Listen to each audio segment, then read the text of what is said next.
ในวันนี้สรุปสรุปไปแล้วคือผลงานของทหารไทยทั้งหลายที่อุตสาหปล่อยหลักฐานโพสต์เอาไว้ตามโซเชียลทุกวันเนี่ยที่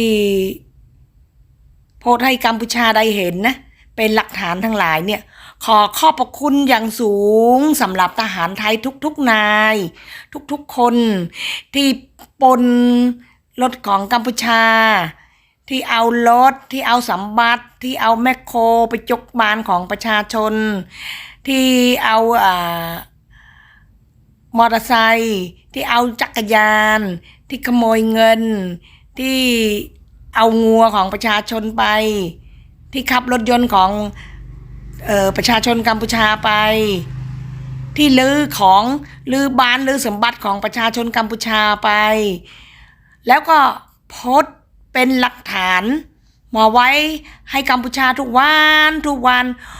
ฉันขอขอบพระคุณอย่างสูงออกจากใจจริงๆหลักฐานทั้งหลายเหล่านี้ตั้งการพูดจาตั้งการกระทำตั้งอาวุธ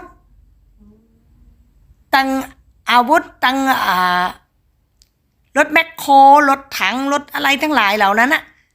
แล้วก็น้ำลวดแล้วก็ตู้คอนเทนเนอร์ทั้งหลายที่ของทหารไทยมาวางไว้ทั้งหมดนั้นนะหลักฐานทั้งหลายเหล่านี้ชัดเจนเหลือเกินขอขอบพระคุณอย่างสูงสำหรับประเทศกัมพูชาลงวันไม่ต้องไปหาที่ไหนไกลเลยมาเองส่งมาให้เองทุกวันเลยขอบพระคุณอย่างสูงหลักฐานทั้งหลายเหล่านี้ไปถึงต่างชาติหมดแล้วไปถึงที่ศาลโลกหมดแล้วขอบคุณมากขอบคุณอย่างสูงนะคะเดี๋ยวป้าเข้าใจอย่างผิดบ่ป้าอันนี้เขาบ่ได้เรียกว่าขโมยนะป้าอันนี้เขาเรียกว่ายึดเพราะพื้นที่ตรงนั้นเป็นพื้นที่ของประเทศไทยและทางทหารเขมรไล่มาสร้างฐาน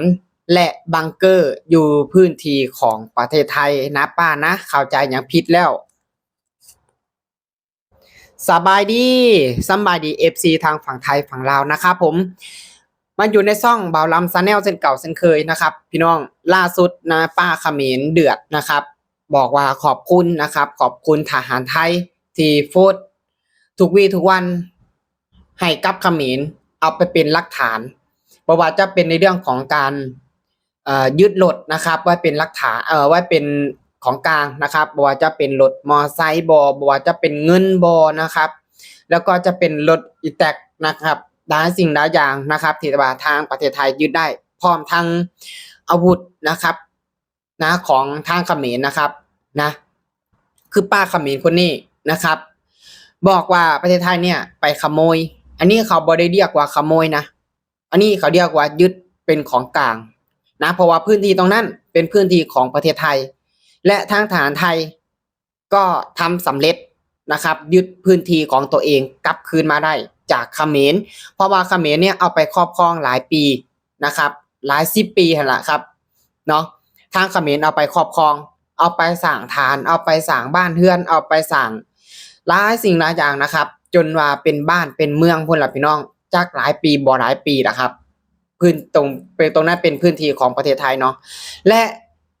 ทางประเทศไทยนะครับผมเนาะทางทหารไทยก็เจ้าก็รอบคอบพอถ้าบ่มั่นใจว่าตรงนั้นเป็นพื้นที่ของประเทศไทยก็เจ้าก็จะบ่เอาก็เจ้าก็จะบ่เฮ็ดแบบนี้เพราะว่าก็เจ้าก็ปกป้องชื่อเสียงของประเทศคือกัน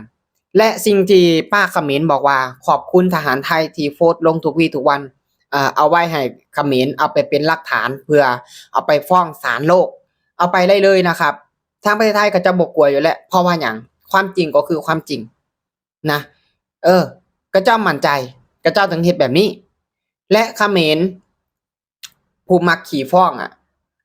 ผู้มักขี่ฟ้องศาลโลกมักฟ้องทรัมป์มักฟ้องUN น่ะเซิร์นเอาไปโลดสิหอบเอาไปเป็นคันรถพุ่นก็เอาไปโลดนะเขาบ่สนเขาบ่ย้านนะทางประเทศไทยก็จะบ่ย้านหยังอยู่แล้วเพราะว่าหยังนะครับเพราะว่าพื้นที่ตรงนั้นน่ะมันเป็นพื้นที่ของประเทศไทย เข้าใจตรงนี้ด้วยนะป้านะบ่ต้องดีแต่ฟ้องต้องเบิ่งความเป็นจริงนำเชื่อว่าเขมรน่ะเป็นฮู้ดีนะฮู้ดีหรือว่าอาจสิบ่ฮู้บ่ลำก็บ่ฮู้หรอกว่าพื้นที่ตรงนั้นน่ะมันเป็นพื้นที่ของประเทศไทยและสิ่งที่ทหารไทยทำแบบนี้ก็ย้อนว่าอยากได้พื้นแผ่นดินของตัวเองกลับคืนมาในเมื่อเว้าดีๆแล้วทหารเขมรบ่เอามันก็ต้องเจอแบบนี้และสิ่งที่เขาเฮ็ดเขาทำไปมันบ่ได้เกินกับสิ่งที่เขมรเฮ็ดใส่เขามันบ่ได้เกินนะถ้าสิคิดว่าสิ่งที่ทหารไทยเนี่ยมันอหยังนะมันเกินไปมันบ่ได้เกินนะมันยังหน่อยไปด้วยซ้ำกับสิ่งที่เขมรเฮ็ดใส่นี่ล่ะคุณนะบ่ตอบบุญแทนคุณยังบ่พอแถมยังไม่มานี่ล่ะคุณประเทศไทยเป็นประเทศที่ให้โอกาสคนทุกประเทศเป็นประเทศที่ว่าให้โอกาสและช่วยเหลือทุกคนทุกประเทศประเทศไทยแช่กระเจ้าใจดีส่ำใดสิให้ใจดีส่ำใดสิเอาส่ำใดอีกให้โอกาสก็ให้แล้วช่วยเหลือก็ช่วยมาแล้วหลายครั้งหลายทีแต่เขมรกลับมาเนรคุณสิเอาส่ำใดอีกเขมรน่ะเฮ็ดได้แบบนี้บ่เขมรน่ะมีน้ำใจแบบนี้บ่มีหรอกมีแต่จะเอาอย่างเดียวเขมรน่ะถ้าเป็นประเทศเขมรเนี่ยบ่ล้ำเสือว่ากว่านี้อีกถ้าสมมุติกลับกันนะครับสมมุติเนาะว่าล้ำแค่สมมุตินะครับถ้าสมมุติว่าประเทศไทยนะครับเอาที่ดินของเขมรมาแบบเนี้ยนะครับเอาที่ดินของเขมรมาเนี่ยแล้วเขมรอยากได้ดินคืนแบบเนี้ยนะครับแล้วประเทศไทยบ่ยอมนะครับเขมรสิเฮ็ดจั่งใดบ่ล้ำเสือว่ากว่านี้อีกนะครับขนาดว่าอันเนี้ยนะครับขนาดว่าอันนี้เอาที่ดินของเขาไปนะยังซ้ำนี่ยังขนาดนี้ถ้าว่าอันนั้นสิซ้ำใดนะครับลองคิดกลับกันเบิ่งความมึนของเขมรนะครับความขบบ่ได้ของเขมรลองคิดเบิ่งครับขนาดเนี้ยนะขนาดว่ามันผิดเต็มๆแบบเนี้ยมันก็ยังอยากพยายามที่จะดึงไปศาลโลกดึงไปฟ้องต่างประเทศนะครับไปทำทุกอย่างเพื่อหยังเพื่อให้ชาวโลกเนี่ยมองประเทศไทยเป็นประเทศที่บ่ดีมองประเทศไทยเนี่ยเป็นประเทศที่เสื่อมเสียนะครับดุร้านหรือว่าไปอยากได้ดินแดนของคนอื่นสิ่งที่เขาเว้าในทุกๆวันนี่แหละครับนะเพราะหยังเขาพยายามโยนความผิดให้กับประเทศไทยว่าประเทศไทยนะครับเป็นประเทศที่แบบไปแย่งดินแดนคนอื่นนะครับอยากได้ของคนอื่นอยากได้ของเขมรสิ่งที่เขาพยายามโยนความผิดให้ประเทศไทยนะครับพี่น้องฟังเอาเบิ่งเอานะครับและสิ่งที่ป้าเขมรว่า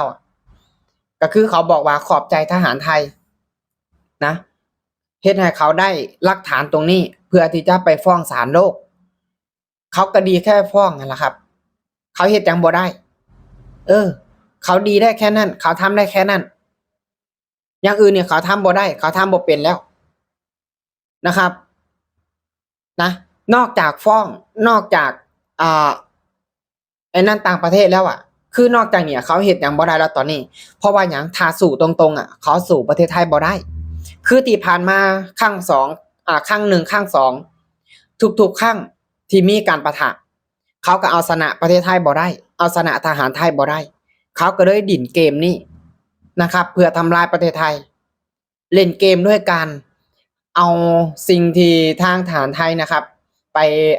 อันนั้นเขมรเอาไปเป็นหลักฐานเพื่อไปยื่นฟ้องศาลโลกว่าประเทศไทยเนี่ยรังแกเขมรนี่แหละครับนะความอันนั้นของเขานะเบิ่งเอาฟังเอาครับพี่น้องนะอันนี้ก็คือต้องระวังนิดนึงนะครับเพราะว่าทางศาลโลกก็เจ้าก็สิตัดสินแบบใดก็ท่าเบิ่งอีกทีนึงนะครับพี่น้องท่าเบิ่งขารุ่นกันว่าทางศาลโลกสิตัดสินแบบใดแต่อยากให้ฮู้ว่าต้องมาเบิ่งในความเป็นจริงนะครับและเชื่อว่าถ้าทางประเทศไทยนะครับทางทหารไทยเนี่ยก็จะบ่มีพื้นที่หรือว่าแผนที่ที่ชัดเจนพอกระเจ้าก็จะบ่เฮ็ดแบบนี้นะครับพี่น้องนะครับฟังแล้วเขียนกันแบบใดนะครับก็สามารถคอมเมนต์กันเข้ามาได้นะครับผมเนาะสำหรับคลิปนี้นะครับหมอลำก็จะขอฝากกับเพียงแค่นี้เนาะขอขอบคุณครับผม